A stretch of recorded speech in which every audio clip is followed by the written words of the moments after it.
Hello everyone, happy Thursday. We're here, it's week 2. Today we're practicing the law of intention and desire. Hopefully you had an opportunity to go back to the video recorded last week to kind of refresh yourself on what our focus is for today. And I'll give you just a short recap because it's certainly not going to repeat everything that I shared last week. Not my intention. Today we're focusing on the things that matter most to us. On Thursdays, and just on Thursdays, this is the opportunity that we have to co-create our lives. So this is where we want to spend some time with ourselves to figure out what is most important to us. What is it that we do want to experience? Where are we now? And what would we like to bring into our lives, into our experience, to bring us more joy, more happiness, more love, whatever it is for you? That's what the attention and our focus is for today. So it's a process. It's something that's so worthy of our time, and most of us disregard this aspect. When we choose to disregard spending time with ourselves to get to know who we are and what really matters most to us, we're cheating ourselves. We're allowing the world to happen to us instead of actively participating in the co-creation of it.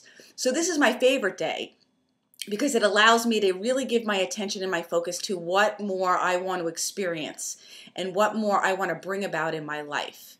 Now, as we go through this, we will start to be creating all of these different pages of intentions and desires. I want you to understand that a desire is like an itch, right? A desire energizes us. It helps us to set a trajectory. An intention helps to transform us. This is the practice of actively doing something, making the decision to say, yes, I have this desire, and this is what I'm going to put into practice to make it happen. So that's part of the drill as we go through today's practice. Now, sounds great, right? In theory, sounds really fabulous. Let me tell you what's going to happen. As we're writing down some of these things that we most desire in our lives, this is what's going to happen. We're going to start, our internal dialogue is going to start to kick in, and it's probably going to sound something like this. Oh, well, I don't have the time. Oh, I don't have the money. I can't do this because wah, wah, wah, wah, wah, wah, wah. It's going to go off to the races. That, wah, wah, wah, wah, wah, all of that negative chatter that we hear in our head, that internal dialogue, I affectionately call head trash. It's got to go. It doesn't serve us. Somehow, some way, we picked up these voices or these messages from external stimuli along our journey. We are capable of far more than we ever could imagine, and yet we have to shut down that negative chatter, that negative limiting belief system that we all have.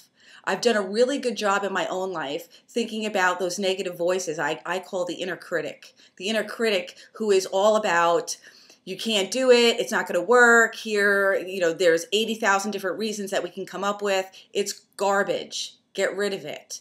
Instead, since I practice executive coaching, since I am a consultant, since I am a speaker, since I do all of these things in my own life and to assist others in their own journey, I have established my inner coach. So when my negative chatter comes up and says, well, this is never going to happen, my inner coach comes in right away and says, all things are possible. I don't know all of the end results. I just know that I have a desire to do this, and the fact that I have that desire to do it simply means that it's available for me to achieve. That's what a desire is. So when we do have that desire, we have to know deep inside ourselves, we wouldn't have that desire if we weren't capable of accomplishing it. So pay attention to the head trash. What's getting in the way? That's not about today's practice, listening to the head trash. Today's practice is getting down on paper what it is that we want to accomplish, free from the critic, free from the head trash. Get it down, know that it's possible, start listening to your inner coach, start developing the skill set of your inner coach. The inner coach is always going to be somebody that's encouraging. That voice will be encouraging. It'll be supportive. That's what we're striving for. In fact, I spoke about that in my book as well under the insight called Head Trash. So such an important component that we need to keep in mind when we are establishing our trajectory, the things that we want to bring about in our life. Okay, another excellent skill, another excellent activity to help support us in our endeavor to achieve the things that we most desire in our lives is called a vision board. Many people have heard of vision boards before, and if you haven't, a vision board is nothing more than taking what you've written down on paper and assigning a picture to it so that you have a visual of what it is that you're looking to accomplish. Here's the thing about a vision board. We've got to make sure that we put it in a place that we see it all the time. Life is dynamic. Sometimes with the activities of life, we get lost in all of those things and we forget about what it is that we're really in pursuit of. A vision board is going to help us do that. It just has to be in a place that's visible so that we can see it and remind ourselves of the things that are most important to bring about in our lives. For me, my vision board is in my closet. I step into my closet a minimum of 2 times a day, and yet there it is right on the wall, and I have all these different elements of the things that I want to attract into my life, the things that I want to achieve in my life on that vision board. In fact, one of the elements of my life that I'm always focused on, and I'm certain that gymnastics has a big influence on that, is health and fitness. So what I did was I looked through a Shape magazine. I found a figure that I really liked with, that I connected with. I cut it out.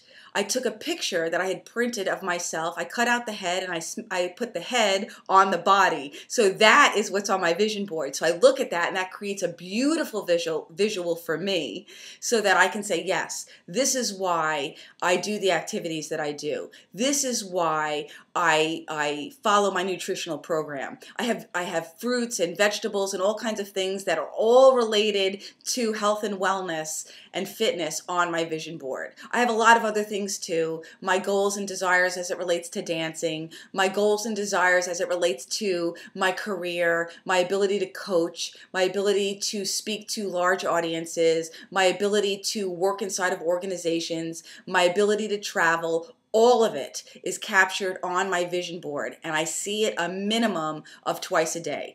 Many cases, many more times a day. Okay, so when it comes to relating or creating a vision board, find pictures that represent the direction you want to go. Here's why it's valuable. I already said that life is very dynamic and we start to get caught up in the minutia of the day-to-day things that happen. Well, in every day, we have a lot of choices that we can make, right? We already learned this for Tuesday's practice, right? The law of karma, cause and effect. So when we know, hey, these are our deepest desires, this is what we're shooting for, this is what we want to accomplish, and we have that picture and we're reminded of it every day, then what's going to happen is that as we go through life, we'll be presented with opportunities, and when we know our trajectory, we can make better decisions in each moment that are aligned with and support what it is that we most desire for ourselves and the things that we most want to bring about into our lives. So that is a great tool for us to be practicing on Thursdays, right? The law of intention and desire. So today, maybe you're going to go look through some magazines, or you go on Google and search images and find things that have a visual of what it is that you're looking to achieve, and start putting it on a vision board and putting it somewhere that you're going to see it. Now, it could be that maybe you look at the computer every day. Maybe you want to put Post-it notes or pictures on your computer. Do whatever works for you. It's most important that we just do it, that we capture what it is that we're looking for in an image so that we can move toward that and make better decisions in the present moment. Okay, so do that today. That would be a great activity to help, and it's a fun activity to sit there and look around for images that actually support what it is that we want to achieve. So I want to give you just one example of what this looks like in the practice of life. Okay, so I'm going to give you an example. A number of years ago, when I was 17 years old and I had to make a decision as to what I was going to study in school, I had 3 different interests: business, teaching, and psychology. My dad was a teacher, and he said to me, "Don't go into teaching. Teachers are the lowest paid form of human life." So I said, okay. I go, well, that may be true, Dad, and they get a lot of time off. So you could see where my priorities were. I said, what about psychology? And he said, nope, There's no money in that either. Go into business. So I did. And I earned my bachelor's degree in business administration. And when I graduated, I had absolutely no idea what I wanted to do with myself. No idea. I only knew two things. One, I wanted to earn $25,000 a year. And two, I needed to work for a company that had a Florida location. I was living in New York at the time. Those were my two criteria. So when I was working with the headhunter, back then we called them headhunters, today we call them recruiters, I said, these are my two criteria. These two criteria have to be met, otherwise I'm not interested in interviewing with the company.